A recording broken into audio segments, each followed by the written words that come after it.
when I'm interested in a stock or whatever, like I'm not interested for 10% or, some near-term move. So I'm interested to double or triple my money, so just keep that in mind. I think looking at the stock market every day is probably not a good idea. You want to look at it, if you want to be a true pro, you want to look at it as little as possible. You actually want to be like analyzing as many stocks as possible. Yeah, so anyway, you want to look at as many stocks as you can, as often as you can, looking at as much data and learning, as many stocks and companies and assets as you can. That's the goal of really understanding an industry. There's a lot of different ways to invest, right? I don't have a monopoly on good ideas or anything like that. I thought the Tesla event was fine. I mean, the stock's down a tiny bit after doubling. It's kind of normal. They would have to promise the second coming for the stock to keep going up. I mean, let's look at this big pharma GSK. This has been one of my favorite longs for many years, but it has not done that well. It pays a big dividend, so that's kind of like, by that I mean it's got a very low earnings ratio, so that's kind of the attraction. But let's update the model and look at it a little more closely. They sold the consumer business. I don't do what stocks you guys want, especially if you ask over and over again. I do what stocks I want. So if you don't want to watch, go to some other stream. All right, so GlaxoSmithKline is one of the biggest companies in the world, but they've suffered over the last 5 to 10 years. All right, so that's the year end. Do we have a quarterly end? They really want to make it impossible to look at their financials. Okay, they give me a year end, but at least I do have the last 3 quarters, so I can still do it. All right, SHINGRIX is, I think, their biggest product now. So that did $3 billion for the year. So that's 29.58 minus these 4. All right, so SHINGRIX didn't have that great of a quarter, but at $3 billion, it's probably the second or third best-selling vaccine ever. TRELEGY did 1.8 and 𝗓𝗏𝗘 did 1.4. So together, well, I guess if you include JULUCA and DOVATO, dolutegravir had a good year in general, doing $5 billion. These are pounds as well, so keep that in mind. But if you look at all of Gilead, it's quite a bit larger. I think just bictegravir products are over 10 billion, if I'm not mistaken, but I'm not sure. Well, anyway, so let's do TRELEGY is $17.99. 𝗓𝗏𝗘 13.81. That looks like it had a decent quarter, actually. All right, JULUCA. What's JULUCA? Is JULUCA a 2-in-1 combination? The treatment of HIV is migrated a little bit to 2-in-1. Say JULUCA is dolutegravir plus lamivudine, maybe? No, rilpivirine. So that's a J&J drug. Okay, and then there's DOVATO. That's also a 2-in-1. But what's the combo there? Is that lamivudine? Yeah. Okay. So yeah, I guess that's an interesting trend to take less medicine, which would not be what I would want if I had HIV, but Rukobia is doing remarkably well. Already run rating at 100 million. Cabenuva 340. Cabenuva is the injectable, right? That's pretty good. Pretty good stuff. Is that every 2 months now? I think they're trying to get to every 3 months even. So HIV is kind of moving away schizophrenia. Yeah, I think the Lilly thing is all, their price cap is all cap. Insulin's becoming a less important product for Lilly. All right, Blenrep is not doing so great. That's you don't want to see this in a product launch, It's very much slowed down, basically flat for the last 2 years. Poor Blenrep. That was supposed to be one of the drugs that got GSK out of its... And JULUCA looks like a total dog as well. Bad quarter for JULUCA, which is supposed to be their PD-1. Not going so great. So yeah, rough. GSK's had a rough time, man. If you feel bad for one drug company, it's GSK. It's kind of a sorry company. All right, Benlysta 1146. Benlysta's remarkably had this weird second wind. It's an older drug, but over over the last several years, it's sort of made this nice comeback. Drug-like is out. You can use drug-like right now. Nucala is like the one drug that's working out. I don't think Eli Lilly's, the capping drug prices thing is just a little, it's not a big product for them. You know, if I were them, I would just actually slash the price very deeply. But like, drug prices, typically there's no cap, you know, it doesn't make any sense. Like you have a price, so how are you capping anything? And you can't control what the patient pays, right? So it's just all media nonsense. An attempt to make, activists happy or something. Oh, they're the 3 months. It was right under the 12 months. And now I feel dumb criticizing them. This will make my update job a bit easier. So I'm glad all the numbers still the same numbers. All right, so DOVATO is almost the biggest product. So 𝗧𝗜𝗘𝗢𝗓 and Advair had a weird Q4. I guess there's some seasonality in these asthma drugs. 𝗧𝗜𝗚𝗘𝗦𝗧𝗓, this was the antibody from Advair for COVID. Be curious what that number is. There's 𝗧𝗜𝗚𝗘𝗦𝗧𝗓, what 25, almost back to zero. Isn't that an interesting revenue curve? 16 million, 114, 828, 1.3 billion, 400, 400, 125. Basically be zero very soon. Who makes the most money on a cancer patient? Depends. Probably Merck. You take KEYTRUDA. Yeah, I agree. Entry prices are kind of not something I try to waste too much time on. You know, I just buy or short, and then I worry about whether I'm right or wrong. And I know there's people who are really good at timing and stuff like that, but you know, I don't pay much attention to it because I don't think I can be good at it. I think some of the people who are good at it, probably it's in their head that they're good at it, not that they're actually good at it. All right, let's see, 𝗡𝗒𝗏, 𝗡𝗏𝗏, 𝗬𝗡𝗥, hepatitis vaccines. What's that, mostly Hep A, I think, right? ROTARIX. Flovent is something else. Synflorix. Other vaccines. Man, Cervarix has just all but disappeared. Merck really killed it. Priorix is 50. Enveo, 77. Cabenuva is now one of the major products. Influenza vaccines, 276. All right, so it looks like GSK took a little market share from Sanofi, but pandemic vaccines, 58. GSK has a lot of products. Okay, Apertude is doing well. GSK is really good at launching HIV products. They're not so great at the oncology stuff. Man, they've been pitiful. So I got 73.75 for pharma. All right, so we got the right revenue number. Okay, CER was -3? Oof. -3%. Jeez, doesn't make a lot of sense to me because in pounds it was up. I guess the pound must have weakened. In pounds it was up. Q3 they were up 9%, so the growth fell off a cliff for GSK. I'm guessing it's because SHINGRIX normalized. Must be it. 78.29. Okay, so we're missing 9 million here. Okay, that's fine. You can see gross margin bumped up quite a bit after the divestment of the consumer business, which makes sense. Consumer products have a lot less gross margin, but they also don't have much R&D, so they're actually really profitable. Free cash flow in pharma is the same as net income, really. Free cash flow is just a different way to state net income in a lot of ways.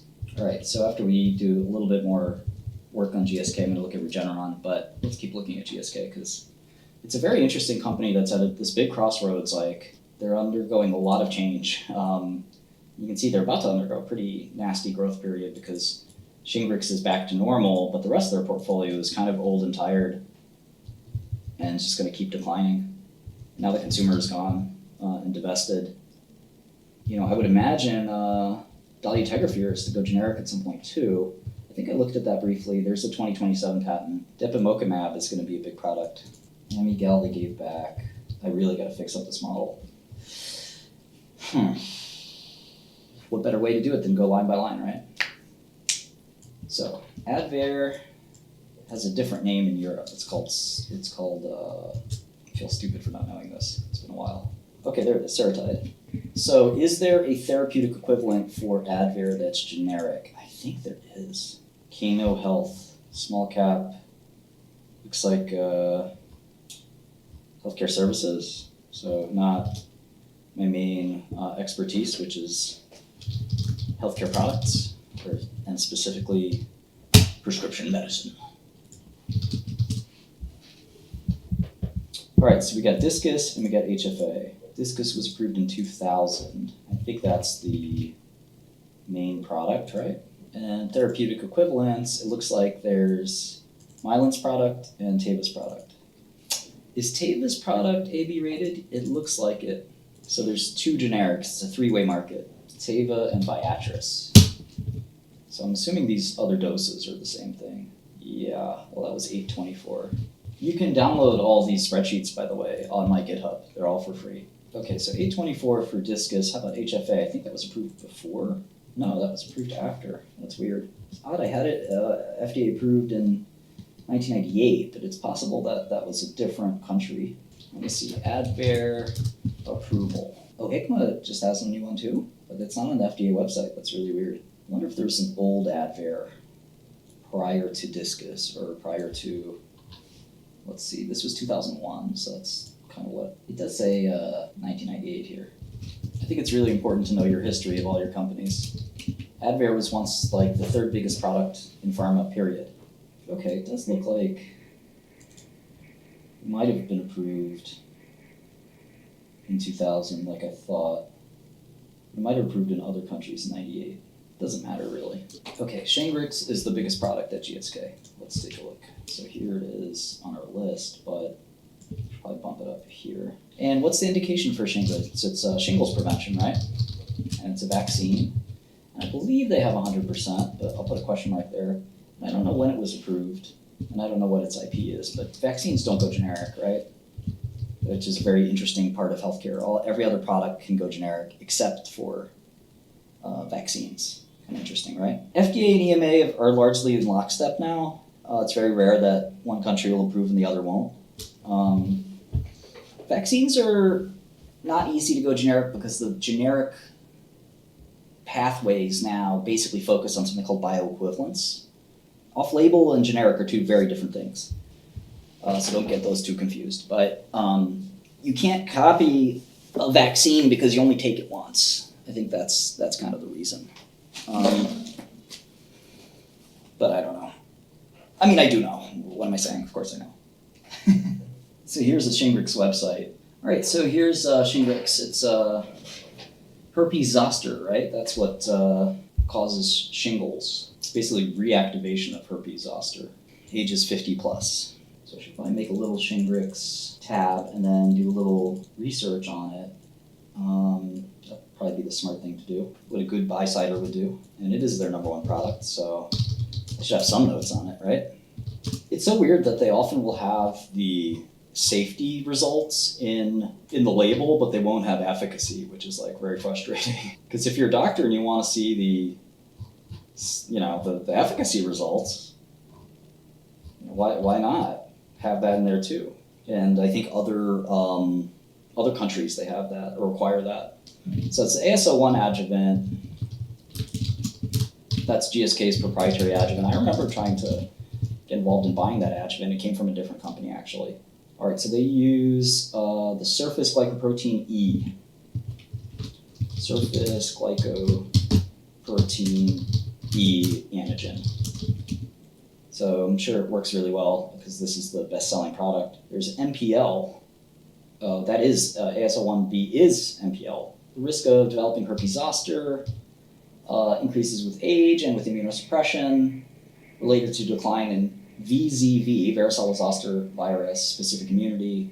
So that declines as age goes, and then that reactivation results in what is known as shingles, which is this really painful reactivation since herpes zoster hides in the nerve cells. Best way to learn a lot about pharma is what I'm doing right now. Reading products, reading regulatory filings, that kind of stuff. Efficacy in subjects age 50 years or older. So this was looks like a real clinical trial. I'm curious what the difference between PHN and HZ is. I think, or I should say shingles, PHN are kind of the same thing, I would think. All right, so this is a big clinical trial. Wow, it reduced the risk of shingles by 97%. Unbelievable. What a product. Isn't that amazing? That's the promise of big pharma, you know? Or any pharma, for that matter. 14,000 double-blind patients.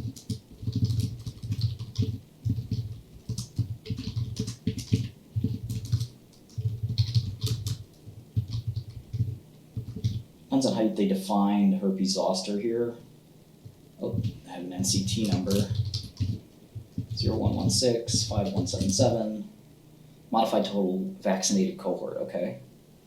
Confirmed HZ cases, that makes sense. No cases of post-herpetic neuralgia, interesting. Oh wow, versus 18 in placebo, so it's 100% reduction. All right, so this is phase 3, just 70 and older. 13,000 patients. Huge clinical trials. Let's look at the efficacy. Not as good, but still amazing, 90% reduction. It's no wonder this is their biggest product. Is anybody out there taking SHINGRIX? I know it's for older people, but I'm sure I might have somebody in here that's taken it. 50 and older, I should probably, well, I don't know, I'm not an expert in this, but I think if you haven't been exposed to chickenpox ever, then you don't need to take it. But I think almost everybody has been. No, herpes simplex and herpes zoster are different. There's, I think 7 or 8 herpes viruses. And varicella is VSV, or VZV, varicella is a different number. I think it's like 3 or 4. But they don't call it HSV 3 or 4. But it's not an S, it's not simplex, it's varicella. Shingles is reactivation of chickenpox, correct. So yeah, when you turn 50, Jeff, you might need SHINGRIX. Because your immunity declines as we get older. That's part of the reason we get cancer.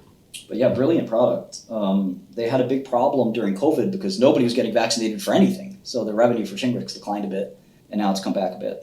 All right, so that's SHINGRIX. I can look into it way more. Like, I'm curious how it's manufactured. There's a lot of research you could do. Manufacturing. SHINGRIX price. I should probably look at the price too. Thanks for mentioning that. Let me go to Redbook. So this is a database not everybody has access to, but Shkreli does. So, all right, it's $183. Looks like per shot. I want to say $183 a shot. Let's see. They take a price increase every year. It looks like between 5 and 7%. So SHINGRIX is around $400, and one of the things about vaccines, right, is that once you've vaccinated the population, you no longer need to vaccinate the people who've already been vaccinated, right? So it's $400 basically from every adult ultimately will inevitably get SHINGRIX. So if you're listening to this right now, you'll probably get SHINGRIX someday.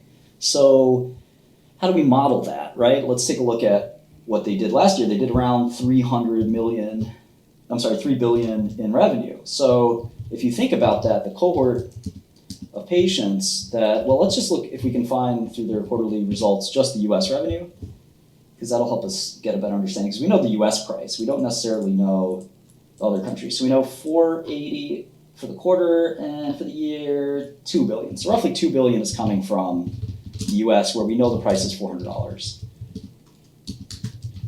So we're talking about 4 million people, 5 million people, right? 5 million people get this shot every year.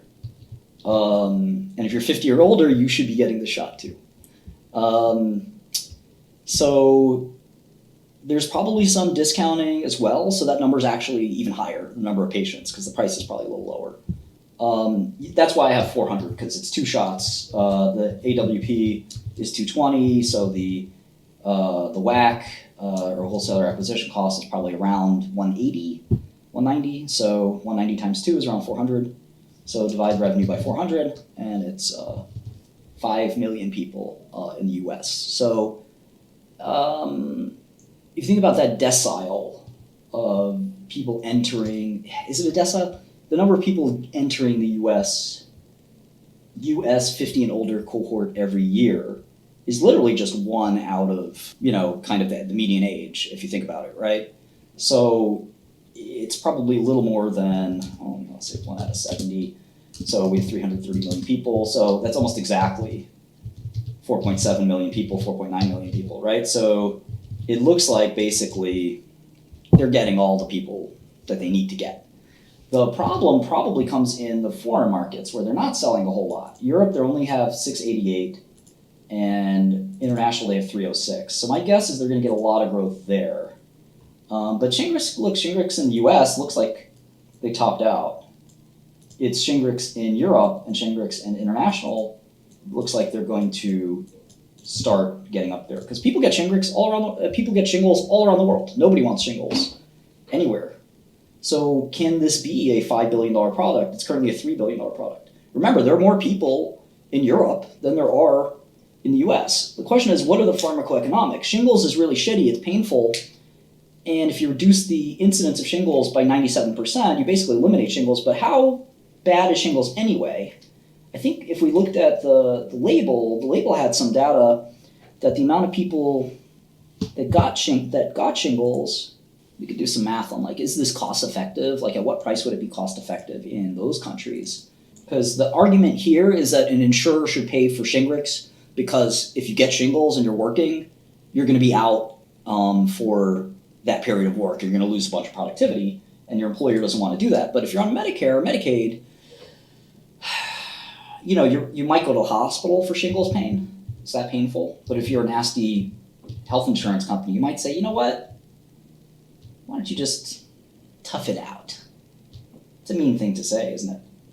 All right, 9 incidences of herpes zoster reactivation per 1,000 person years. Per 1,000 person years. So that means that annually you have a 1% chance of getting shingles every year if you're over the age of 50. So, and this is called pharmacoeconomics. All right, so that means basically 50,000 people get shingles every year. But this will protect you basically forever, right? So your lifetime risk of getting shingles, assuming you live to be 75 or 80, trying to do all this math, you can sort of do it as, well, if you have a 1%, I'm rounding this up to 10 per 1,000 patient years. So if you have a 1% chance, you could probably just multiply this by 20. You only have a 20% chance of ever getting shingles anyway. Maybe we'll make it 30. Yeah, like a 20-ish% chance of getting shingles in the first place. So with this, you have basically a 0% chance of getting shingles. But if you think about that cohort, yeah, I don't know if this drug actually saves money. Most people won't get shingles in the first place. So if you think about, like, it's $400 to take the shot, but you have a 1% chance of getting shingles. So it's basically everyone's paying $40,000. Everyone's paying $400 so that the one person basically doesn't get shingles. For every 100 people getting this shot, you're saving one person who wouldn't get shingles. So the person who does get shingles is basically, or would have gotten shingles, is basically, it's $40,000. Does that make sense? For that person. And that doesn't sound right. Shingles is bad, but it's not $40,000 bad. I mean, you're basically out for a couple days, right? It's not, I don't think it persists. Yeah, I suppose you would have, like, repeat infections, right? So I don't know, that doesn't sound like a good deal. If I'm a healthcare provider, why am I vaccinating 100 people just so I can avoid one of them getting shingles every year? I suppose over 20 years, I'm getting that cost down. Yeah, so 27% will get it over the course of their lifetime, but you have to sort of discount the value. So if we don't discount it, you could argue that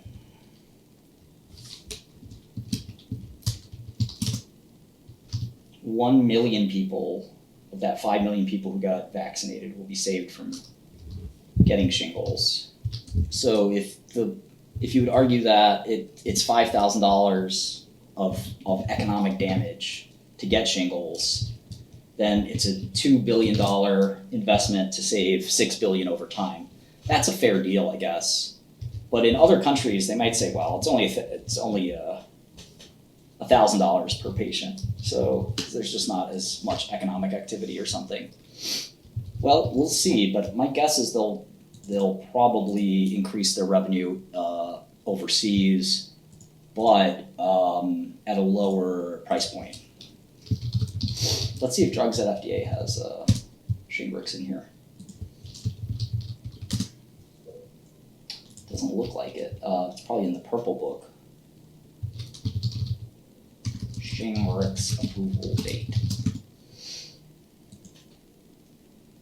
Looks like it was 2017. It's a relatively new product.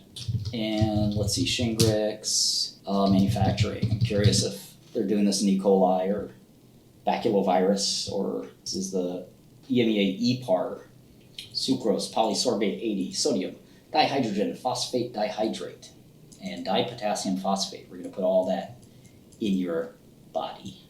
173 pages of the European review of the product. Well, they don't discuss manufacturing in here, which is a little frustrating. I'm assuming it's a recombinant. Well, they say it's recombinant, so I just want to know what host. I would say, how is it manufactured? Each dose may also contain host cell proteins in DNA in picograms. Well, it's funny because we've learned that very small amounts of DNA from mRNA vaccines will get translated. It's DNA, not mRNA, but regardless. And they are supply limited, I suppose, so.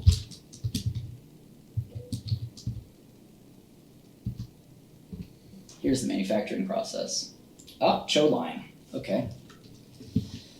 That's Chinese hamster ovary cells. I'm surprised they use CHO and not E. coli, but it's their product, not mine. This probably needs glycosylation, so. CHO K1. Isn't CHO K1 like Lance's proprietary line as well? This is getting into real nitty-gritty pharma stuff. It's a lot of time on the adjuvant, but this is the nitty-gritty pharma stuff that most people don't know. Release testing and all kinds of fun stuff. So I think I know everything I need to about SHINGRIX. Let's move on to the next product. Their next biggest product looks like it's TRIUMEQ. But if you add up TRIUMEQ and TIVIK, I think it's actually bigger than SHINGRIX. Let's take a look. Yeah, it's a little bit bigger. And then if you add these other two, you definitely are bigger. You're talking about quite a big product, actually, about $5 billion in revenue versus $3 billion for SHINGRIX. So the HIV portfolio that contains dolutegravir is quite a bit. Oh, you have given so many SHINGRIX shots? That's great. I didn't know that, Allie. What's up? We've been talking about SHINGRIX for like an hour.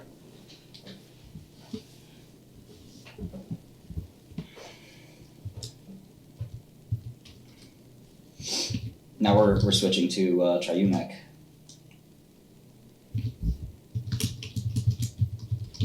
It contains abacavir, which is a really old GSK drug that including lamivudine, which is even old. I think actually not as old, but still ridiculously old.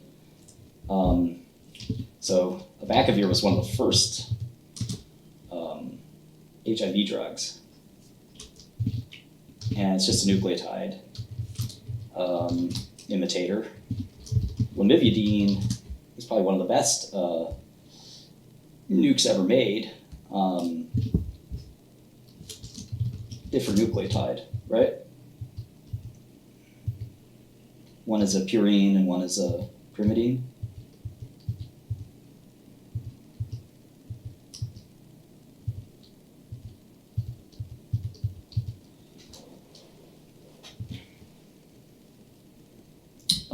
TIVIK is, I think, with just, let me see.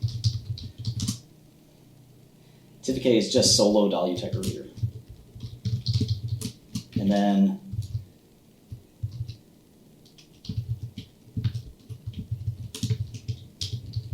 they've got DOVATO and JULUCA, so.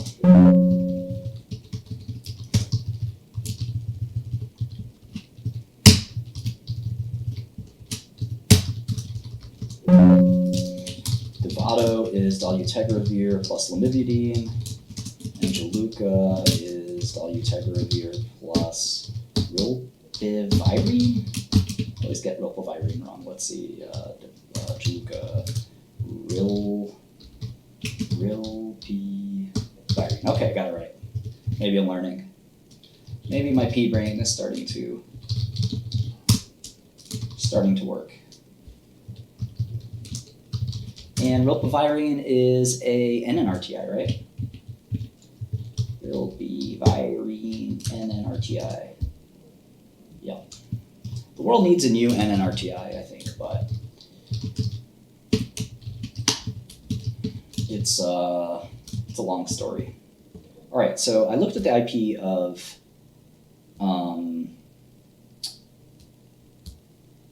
dolutegravir. If you want to look at my GitHub, it's and you can get all these models on my GitHub. But there's other things there like AI software and things like that, stock market software that I've written. Enjoy, all for free. And while you're at it, the Weezer singer Rivers Cuomo has a GitHub too, which is pretty crazy, right?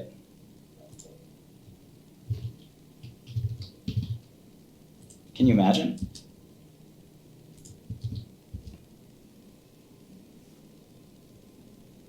I think I'm a better singer than Rivers, but you know, that's just me.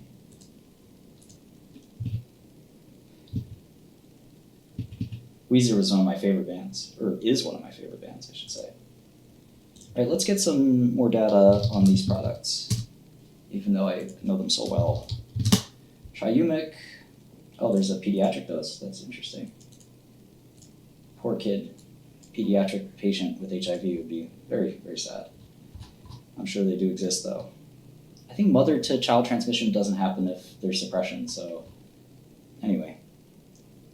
I'm just going to replace all the dolutegravir products in one shot, so they all link to that. All right, DOVATO is FDA approved relatively recently.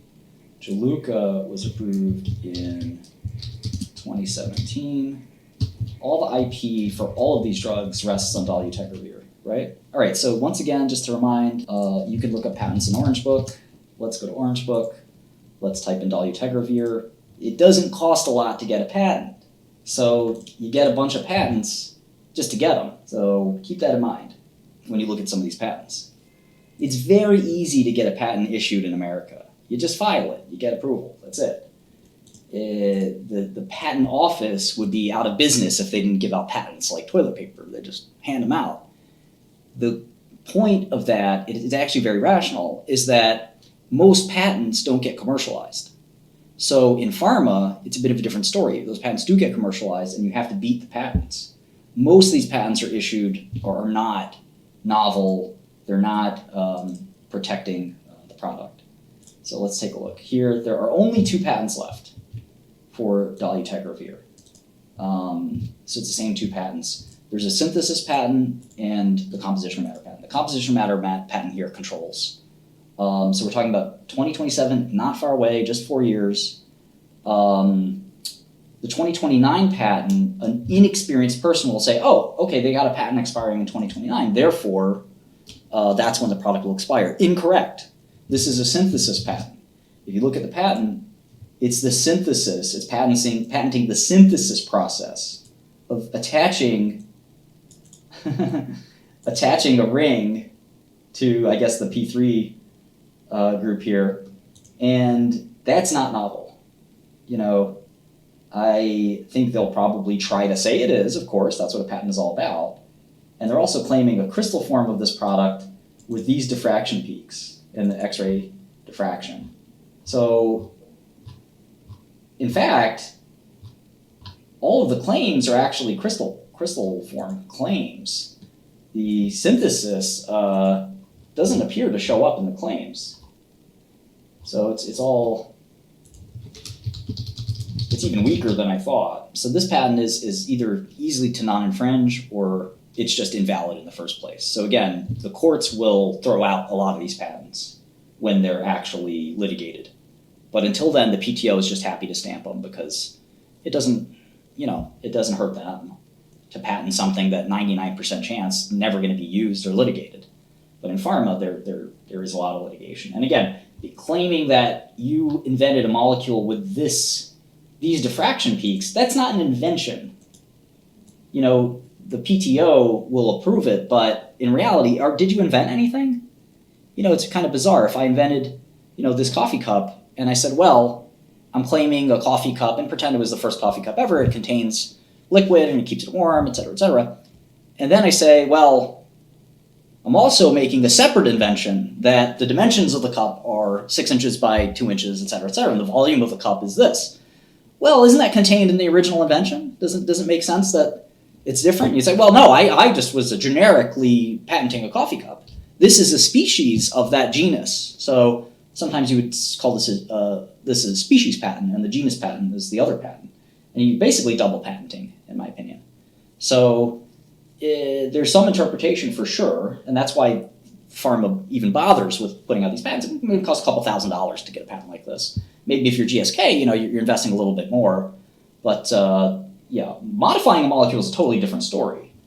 But this is the metamolecule. This is the polymorph, the actual crystalline form of the drug, right? When you pack it, you will create a crystal. That's why we use salts, right? Here's the sodium salt. So anyway, you can not use the salt. There's a lot of things you could do. You just get a different diffraction peak. They have a plus minus here as well, which is kind of funny. I would just say this is not a novel invention. It doesn't enable anything, right? I mean, if you can explain why this diffraction pattern is useful, then maybe you can. And it was unanticipated, right? If it was anticipated, then it doesn't matter. And just having one of the physiochemical, properties of the drug does not, make it that you invented it. So to me, that we're going to see all this go away in 2007. It's going to be a bad day for GSK when all these products expire. They may get pediatric extension. So the FDA, to incentivize pediatric drug development, they have this pediatric extension, which is nice. But it sounds like, was it 10/5/2027?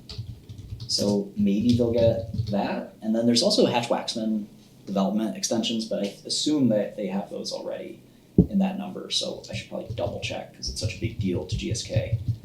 Does this include Hatch-Waxman? And if one of you guys want to figure that out, you can actually update my model for me using the GitHub pull request. But my guess is, nobody out there wants to collab with Shkreli, Their next biggest drug is actually their miscellaneous line. They have $2 billion of miscellaneous drugs. So that's somewhat funny, isn't it? Then you have TRELEGY. And then after that, at Nucala, most of the drugs stop to matter that much, right? There's Advair, of course. But Flovent, I don't even think they disclose Flovent. Oh, they do. It's $134 million. So Flovent is not that big of a deal anymore. I'm going to put it down here. How about Ceravent? I don't know if they disclose that anymore. Ceravent. Doesn't look like it. They haven't been disclosing it for a while, so no more Ceravent. So I'm going to move Ceravent off this page. This is their old salmeterol product, and I'm going to move it here somewhere. And same thing with Imitrex. They stopped disclosing Imitrex last year, I think. That was their breakthrough migraine product 20 years ago. Lamictal is also was one of their major products. That's been long gone as well. So a bunch of these are just sort of their older products. So Valtrex and Paxil are also no longer disclosed, so I'll get rid of Valtrex. And it makes sense that they have SHINGRIX because they also have Valtrex. I'm going to move these old 2008 news releases as well. Those seem really out of place. Put them down here somewhere. We'll just have to completely redo our GSK model so that it's here for 2023. I think they sold NGRX actually. Let's see. NGRX vaccine. No, I think they still have it. It's their Hep B vaccine. So TRELEGY was the replacement for Advair, basically. I still haven't even looked at the numbers of GSK. So TRELEGY is fluticasone, which is a steroid, 𝗢𝗥𝗜𝗚𝗡𝗢, which is, I think, a muscarinic, and then 𝗩𝗜𝗚𝗘𝗢𝗓ol, which is a LABA, long-acting beta agonist. And it's the different fluticasone. It's fluticasone furoate, steroid, LABA, muscarinic. I think they own 100% of it, but I also think they maybe had to deal with that company that collected those royalties on it. Let's see, original approval 9/18/2017. IP, well, it's an inhaler, so it's going to last a long time. So I'm not even sure it's that relevant, but it is a $2 billion drug, so you need to look at Orange Book. All right, TRELEGY has patents out till only 2030. 2030 latest patent. Interesting. That's actually a bit of a surprise.